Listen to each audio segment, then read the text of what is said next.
A Southside rapper was killed this morning after a gunman armed with a rifle opened fire on his car. 31-year-old Tristan Hamilton performed under the name FBG Cash. On the 10th of June 2022, the Gangster Disciples lost one of their fastest rising rappers, FBG Cash. Barely 2 years earlier, they had lost their rap poster child, FBG Duck. Unlike Duck, FBG Cash had always wanted to escape the harsh realities of Chirac. However, he was killed in the very place he wanted to escape. Here we explore FBG Cash's life, leading up to the final hours before his tragic passing, everything before that day. Although FBG Cash, whose real is Tristan Hamilton, is considered a legend in the Chicago drill scene, many do not know that he had started rapping back in 2012. It was not until 2022 that he stood out and became a fan favorite. It had taken him a whole decade of grinding to get here. However, fans would never get to see him achieve his full potential as he was gunned down in Chicago. Despite the war in Chirac, Cash worked tirelessly to become the face of the Flyboy Gang, or FBG. As we will see, Cash survived for a long time, not only in Chicago, but also in music because of the principles he held. He was not like most of the youth in Chicago. Although he was in a gang, he moved differently, and this would help propel him to stardom. However, along the way, he lost many close friends to the brutal gang war in Chicago. This may have led Cash down a dark path, a path that he swore he would never take, a path that saw him ultimately lose his life in a tragic event. Cash was born on October 5th, 1990 in Chicago, Illinois. Cash was sucked into gangs right from his birth as he came from a gangster disciple family. According to him, he learned a lot from his stepfather, who was a known gangster and hustler. Of course, such an influence from early on in life would only lead to one outcome. Cash soon found himself in trouble with the law. In 2009, when FBG Cash was 18 years old, FBG Cash was arrested for armed robbery and sentenced to 6 years behind bars. What age were you when you first got arrested? 18. What'd you get arrested for at 18? Armed robbery. Luckily, he did only 31 months in jail and was out on house arrest. I had 6 years. With a good time, I knocked down to 31 months. And in the 31 months that the rapper was in jail, he picked up a few lessons that would prove crucial in making sure he never ended up behind bars again. According to him, he had formed relationships while in jail and learned important lessons. He employed one strategy that helped him stay out of jail. He would stay away from any advice he heard while in jail. According to Cash, criminals could never teach criminals. Criminals can't teach criminals, if you ask me. In some sense, FBG Cash was mature compared to his other counterparts. Part of it was due to his age. When he went to jail at 18 years, FBG Duck and other famous guys in Chicago were still kids. Nah, it wasn't going on before I left. Like, it wasn't none of that. Keith was a kid, Duck was a kid, and man, all them was young. Because of his age, he was forced to kind of show the young ones how to act. However, after he went to jail, things got worse in Chicago. When he came home in 2011, Cash found that everyone hated each other to the point that they were ready to kill each other on sight. According to Cash, during his short stint in prison, the place he called home was no longer the same. Major changes took place in Chicago in the span of 2 years that would also define his life's trajectory and ultimately his death. The situation was so bad that there was no room for making peace. I came home, them had bad vibes between each other. So it was like that you couldn't even come back from. Being out of jail on good behavior, Cash did not want to go back there. According to him, jail was not a fun place. Therefore, he did not want to be caught up in all the murders happening around him. It is worth remembering that he had seen many of his friends die in the war. However, unlike many around him, he was not fueled by anger and revenge and did not participate in the death and destruction that was claiming countless lives in Chicago. In an interview with Adam 22 on No Jumper, the rapper made it clear that although he could not back down from anything in the streets, he was not really about that life. In fact, according to him, he was only guilty by association. You know what I'm saying? You feel like you've just been dragged into it in a way? Yeah, I'm guilty by association, you know what I'm saying? But yeah, I'm standing on whatever. Like, I ain't backing down for shit. I ain't apologizing to nobody. Although FBG Cash grew around gang violence, he never wanted to be a part of it. This was evident when he was publicly called out by one of his own gang members. This was none other than FBG Butter. According to Butter, Cash never slid on their ops a day in his life, an accusation that Cash himself never denied. In fact, while speaking to Adam 22, he made it clear that he hated black-on-black violence. I'm saying, like, I could really care less, you know what I'm saying? Like, damn, I ain't really with no black-on-black violence, to be honest. From his interviews, it was easy to tell that Cash had picked up a thing or two in jail and that it was not the place he wanted to spend the rest of his life. You feel like the jail makes you better in the streets? Well, you heard that. Who told you that? Statistics say that. According to Cash, going back to jail after getting out into the free world was not a smart move. Some people go to prison and learn, some don't. You know what I'm saying? So I don't think, like, you meeting, you having relations, you know what I'm saying? Meeting different people, so you gain a relationship and shit. You gonna take his plan and try to run with it. Now you back again. You know what I'm saying? That ain't too bright. While Cash tried to maintain his principles, he was slowly losing it. The lives of his day ones were slowly being taken by the ravaging violence in Chicago, and it was taking a toll on him. One thing that kept him sane was music. He had started rapping immediately after he got out of jail. When he came home, he found Duck and the rest were already making a name for themselves in the rap industry. Cash did not waste time and quickly joined them. I came home and it was that. I saw the craft they done made for themselves, and then I was like, damn, I want some too. The first death that affected Cash directly came a few months after he left jail. His close friend Rodney Stewart, alias Boss Trell, was tragically gunned down in 2012. It turns out that before Boss Trell met his death, he was trying to get out of Chicago. It is important to note that he had just killed Sherroyd Liggins and may have been afraid that his ops would catch up with him. Only a few weeks prior to his death, there had been attempts on his life. First, he had been shot at by OB 600 members. The following week, he was shot at on different days by King Von and Big A. Having panicked for his life, he decided to start life in a different part of the country. He chose Iowa and bought a bus ticket. However, he would never make it out of Chirac alive. According to Boss Trell's bus ticket, he was set to leave Chicago on November 10th, 2012. Just 3 days before he left, he posted on Twitter that he was eager to start his new life. Can't wait till I get my new start. It seems his ops were watching him closely and saw his tweet. There's no way they would let Boss Trell escape from their grip forever. He had to be put down immediately, so a plan was put in motion. Just 2 days before he left Chicago, Boss Trell was found face down in an alley in the 2600 block of West 83rd Street with a shot to the back of the head. His ops were more than excited with the news of his death that they took to Twitter to show their delight. Boss Trell thought he could get away from the rap, but who he bump into? One tweet read. The second death that may have taken a toll on Cash was that of Gakira Barnes, who went by the nickname K.I. A lot has been said about K.I. over the years, and one thing has stuck out. She was a ruthless killer in the streets of Chicago and was often called Snoop in the streets. The name was inspired by a brutal murderer from the fictional TV show The Wire. K.I. was so ruthless that she took to social media to brag about her evil actions. Reports show that she had killed the infamous Odie Perry, stolen his gun, and would post photos posing with it. Rumor had it that K.I. had murdered someone by the age of 14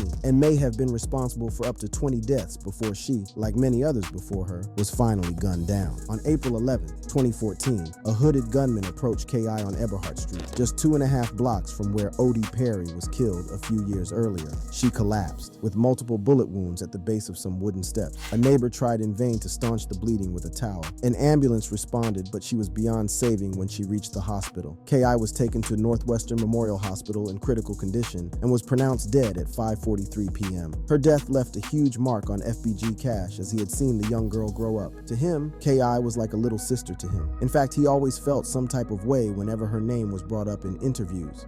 What was K.I. like? You ain't asked these questions before. You ain't never asked nobody else these questions. While these two deaths struck home, the death of one of his best friends, FBG Duck, seemed to break the camel's back. It was a Chicago rapper who was gunned down here on one of Chicago's ritziest streets. They say 2 other people were also shot when 4 gunmen, witnesses say, jumped out of cars and fired from just a few feet away.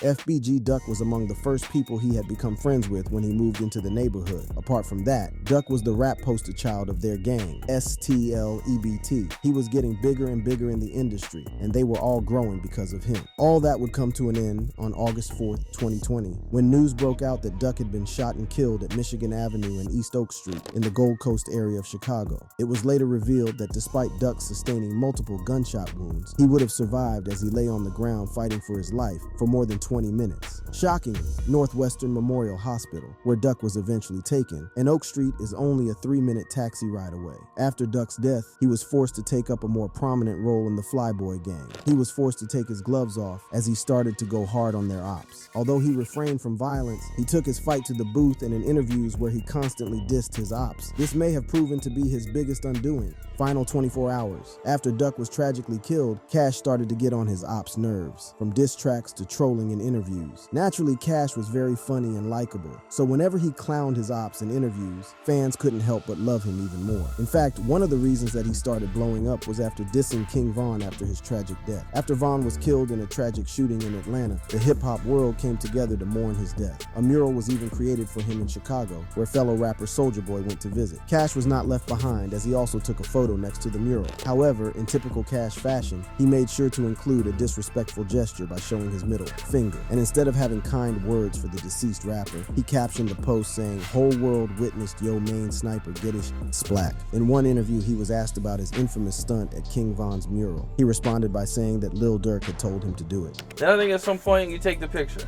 in front of O-Block, in front of the King Von mural. So what was going on with all that? Durk told me to do that.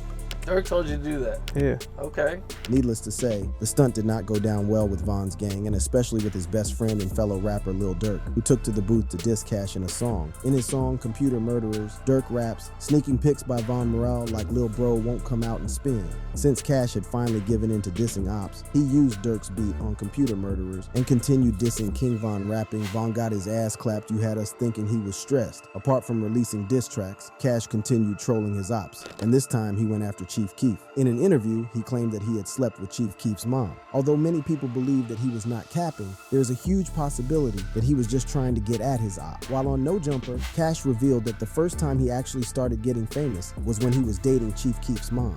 It was some shit that had happened with me and Chief Keef's mama, and that just put me over the top. Like, as far as like people want to know who I am. So, What like, happened with his mom? Like I used to with her. Yeah. I ain't gonna count. He continued to antagonize his ops, which not only brought attention to him from rap fans, but also increased his ops' hatred for him. And if there was one thing that was certain in Chicago, was that if you pissed your ops too much, they were going to slide on you. And that is exactly what happened to FBG Cash. According to reports, a few weeks before the tragic incident that claimed his life, FBG Cash was involved in a shooting while on the way to his mother's house in Chicago. Luckily, only his arm was grazed by a bullet, and he lived to tell the tale. When I went to look, I was like, damn. Like the bullet had ripped all my jacket. Like, I'm shot. An interesting detail that emerged from the incident was that the rapper was traveling with a female friend. That morning, Cash had just left the studio and gone to the woman's house. At around 4:20 in the morning, a guy started blowing up her phone. According to Cash, it was the girl's boyfriend. The woman then told Cash that her boyfriend had the keys to the house, meaning that he could show up at any moment. So, the duo decided to leave the house. They jumped into the woman's car and drove off with Cash in the passenger seat. The rapper did one thing that saved his life that night. He reclined his seat all the way back and lay on his back while he was on his phone. On the way home, they stopped at a red light as a vehicle pulled up behind them. According to Cash, the woman told him that it was a cop. The rapper peeped, but couldn't see clearly, so he went back to his phone. Suddenly, the rear windshield was broken by a hail of bullets. Luckily, he was not in the line of fire. Immediately, the woman sped off before anyone could get shot. People around Cash warned him about being around the woman, as she was an Instagram model, and they had only gone out 3 times before the incident. According to them, she may have been involved in setting up the rapper. After all, how would his ops know that he was back in Chicago? FBG Cash had signed a deal with MNRK Music Group, a label based in New York. He had single-handedly revived the Flyboy gang after Duck's death and was buzzing in the drill music scene. Therefore, Cash was not hanging around Chicago anymore. However, he would pop in once in a while, and in most cases, to see his mom. According to him, he was shot at on the same day he arrived in Chicago, which seemed a bit odd. People around Cash suspected his female friend and advised him to avoid her. In an interview on the Drea O Show, FBG Cash admitted that he had his suspicions that the woman had set him up. This was the last interview the rapper ever did before meeting his untimely death. FBG Cash brushed this theory aside as he thought that the shooter was the woman's boyfriend who was trying to kill her. This proved to be his biggest undoing, as the same woman was also present when the rapper was finally gunned down. Well-known Chicago area rapper was killed in a drive-by shooting early this morning in the Auburn Gresham neighborhood. 31-year-old Tristan Hamilton was shot multiple times. According to the Sun-Times, he raps under the name FBG Cash. A 29-year-old woman with him was also shot. A few hours before Cash met his tragic death, he was on the phone with fellow rapper Rico Reckless. In an interview, Reckless revealed that he was surprised when Cash told him that he was in Chicago. As far as he knew, Cash was living in Houston after signing a record deal. I talked to Cash the day that he died. I talked to him on the phone.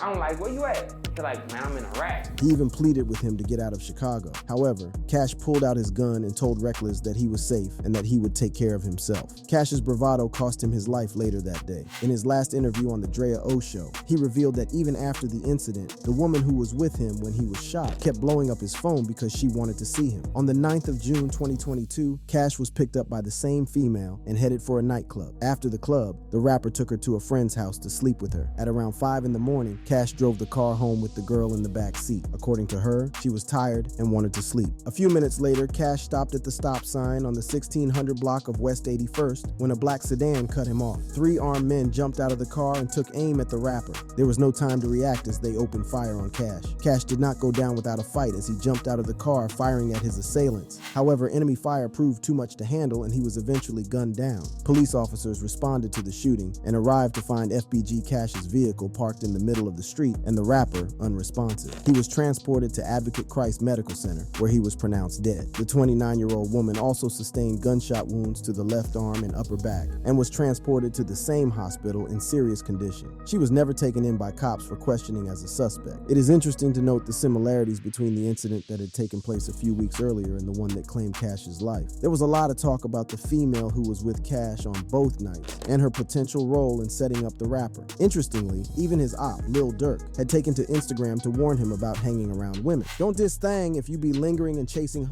won't end well. That's marched, the Instagram story read. According to Rico Reckless, in his last moments, Cash had figured out that the woman had actually been in on it the whole time. When he knew that he may not make it, he turned his gun on her and shot her. But I do respect this about Scud.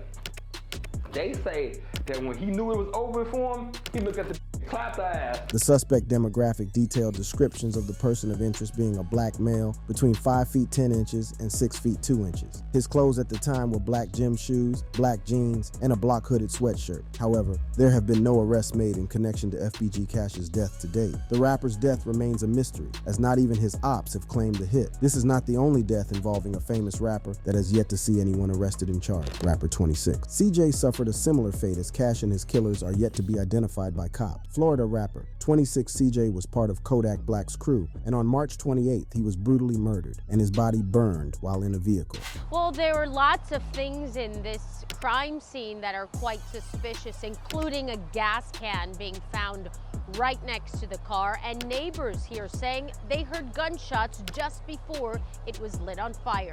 Although cops are yet to make an arrest in connection to the brutal murder in Florida, many have their suspicions. Before he died, he had taken to his social media to speak up about what was happening in his life. He took to Instagram to tell the world that he had been quiet for too long on certain issues and was going to start exposing people. I've been real quiet about this cause I thought we was gonna keep it gangster, but I see y'all don't respect real no more. Y'all respect the internet, so after I drop this interview, expect a whole lot of exposing and disrespect coming out of me in my music and on every social platform. Since you little just want to play, let's play, the Instagram story read. His next few Instagram posts also seemed directed at the same person. His last one, however, seemed to point at the person he was directing his message to, as he tagged another one of Kodak Black's artists saying to say anything to save they self. First Psycho Bob, now me. You still want him or what? Let's not get too messy. As it turns out, Psycho Bob had also been ambushed and shot at. Luckily, he lived to tell the tale. In short, the rapper seemed to imply that he was beefing with Kodak. However, till now, no one had been put in handcuffs in connection with the rapper's death. Unlike 26 CJ's murder that is without proper leads, there may be a few leads on who killed FBG Cash. Who killed FBG Cash? There have been various theories that have been suggested to try to figure out who killed FBG Cash. First, it is important to note that Cash was not the only one in the Chirac War who was killed by being set up by a woman. Even one of his late buddies, Boss Trell, fell for the same trick. Rumor has it that T. Roy and his friends used a girl to lure Boss Trell into the open since he was laying low, waiting for his chance to leave Chicago for good. The girl was supposed to set up a meeting with him the next day, and Boss Trell fell for it. He arrived at the agreed-upon site, but was all alone. Suddenly, a vehicle slowly pulled up a short distance away from him. When he realized that it was a setup, it was too late. Boss Trell took to his heels, but his ops were hot on his trail with guns already blazing.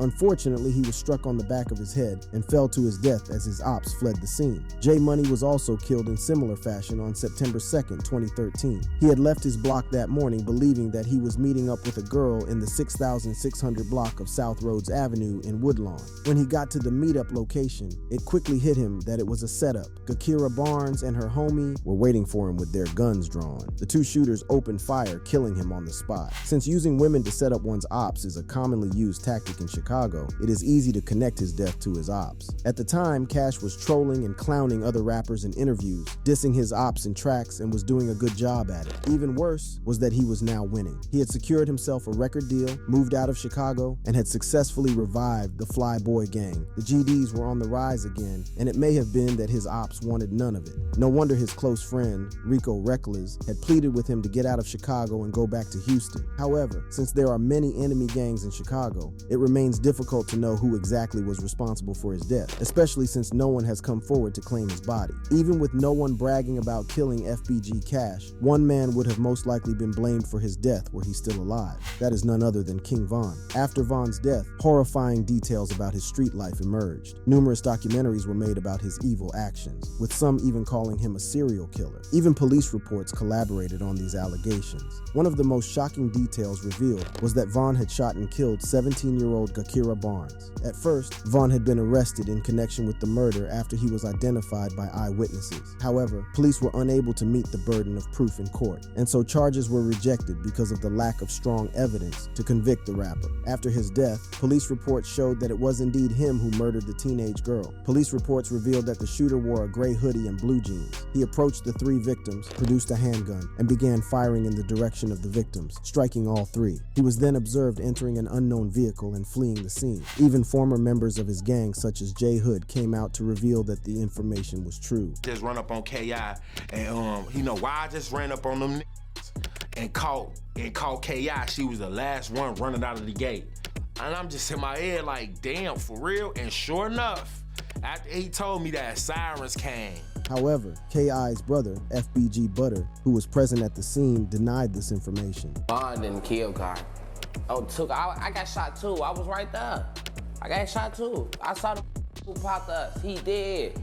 However, even more recently, leaked police documents revealed that FBG Butter confessed to cops that King Von killed his sister. According to the documents, Cooperator 3 was also present for and witnessed the murder of his sister Gakira Barnes by O Block member Davon Bennett. This was not the only case that would haunt his legacy. Turns out that if he was alive, he would have been charged with the attempted murder of Alexander Weatherspoon. In 2019, Von and Lil Durk were arrested for a shooting in the parking lot of the Varsity, a popular restaurant located in Midtown Atlanta. During the court proceedings, all the blame was being put on Lil Durk, as cops even revealed that they had surveillance footage of the rapper shooting at the victim. You see Mr. Banks' arm out the window firing several shots at the victim. However, in 2022, long after Von had passed away, Durk's charges were dropped and a shocking revelation was made. It turns out that Von would not have beaten the charge. In a statement released by the DA, Mrs. Fonnie Willis, if co-defendant Davon Bennett, aka King Von, had not died in 2020, he would have been indicted for this incident. The most shocking detail about Von's evil actions involved the death of his biggest op in Chicago, FBG Duck.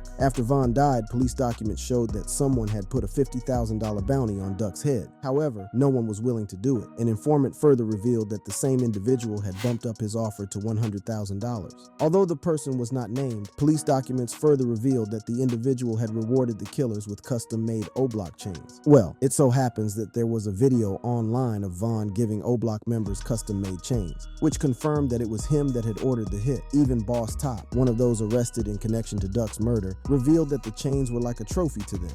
This ain't no more chain. This like a trophy to this our brother, you know. This more than a chain. It would have been no surprise to see the death of FBG Cash connected to King Von were he still alive, mostly because after Duck's death, Cash rose to become a formidable foe to the Black Disciples gang. Apart from ops, FBG Cash would have easily been killed by his own gang. First, there were reports that Cash had backdoored FBG Duck. If this was true, then it would have been no surprise that the GDs would seek to avenge Duck's death since he was loved and had put them on the map with his music career. You know, there was a lot of rumors of him being backdoored, and you were like the main person, at least that I seen on the internet, with these rumors. Cash denied having anything to do with the death of his day one. At first, I felt like, damn. I felt like I could stop it, you know what I'm saying, before it spread like the coronavirus. But then, when it's getting out of hand, I'm like, damn, if I can't beat him, shit, I might as well jump in with the wave that they got going on and just spice it on up. This would not be the first time rappers are killed by their own crew members. The most recent and shocking case involves rapper YNW Melly. On the morning of October 21st, 2018, a gray Jeep, bullet holes on its right side, sped into the Memorial Miramar Hospital's driveway. YNW. Bortland got out of the vehicle and frantically ran into the hospital to try to get help. Inside the vehicle lay YNW Sack Chaser and YNW Juvie's lifeless bodies. According to him, they had been involved in a drive-by shooting. But what cops uncovered as they investigated the case revealed a dark and sad truth. Sack Chaser and Juvie had been murdered by their childhood friend, YNW Melly. Cops were able to track Melly's phone on the morning of the murders to Pembroke Road, which is in the middle of nowhere. Here, cops say that Melly and Bortland shot up the car to make it seem like a drive-by. True to it, when cops went to the location, they found 8 spent shell casings that matched the one that they had found in the Jeep the morning that the murders took place. Even forensic evidence showed that Melly had committed the murders. It turns out that the fatal gunshot wound that killed Sack Chaser was on the left side of his neck, with the exit wound being the top right side of his head. On the other hand, the gunshot wound that ended young Juvie's life was on his left cheek. In both instances, the only person who could have fired these shots must have been sitting in the back left passenger side, and it so happens that Melly was seated on that seat, as revealed from CCTV footage retrieved from earlier that night. It is entirely possible that FBG Cash was backdoored by his own people, maybe because of Duck's death, or maybe even because of trying to leave Chicago. All in all, his death was a tragic loss for his family, the GDs, and the Flyboy gang, which already seems dead and buried. The only thing now left is to try to figure out who was behind the tragic shooting. If you enjoyed watching this video, click on one of the boxes playing on your screen to watch more similar content.